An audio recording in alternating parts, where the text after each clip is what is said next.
räägi, Raul, millest näitus täna räägib siin? Näitus uurib asendusidentiteete, asendustegevusi, millega inimkond tegeleb. Asendustegevusi siis millele? Asendustegevusi päris tegevusele ja asendusidentiteeti tõelisele identiteedile. Näiteks asendusidentiteet. Identiteet rahvuse alusel, keele alusel, riigi alusel, usu alusel, isegi klanni alusel. Otsigem reaalset identiteeti, mitte asenduse identiteeti. Ja kus sul tuli idee selline suhteliselt paljastav näitus teha?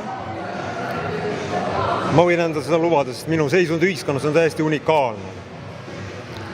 Ehk siis sinu seisund ühiskonnas on? Täiesti unikaalne, see tähendab täielikult vaba, mis on praegusel juhul unikaalne meie ühiskonnas. Selge, ja kui palju sellise näituse ülespanek üldse maksma läheb? Summadest ma ei räägi parem. Aitäh!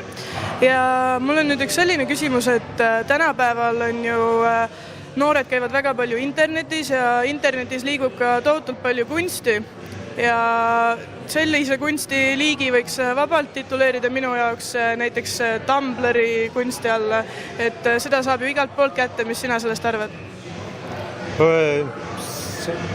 Selle kunstiga saab tutvuda raul.ee. Aga sa ei arva, et selline kunst sobiks näiteks ka Tumblri leheküljele? Natukene on seda stiili. Miks mitte? Selge, aga aitäh sulle. Väga huvitav näitus. Jaa.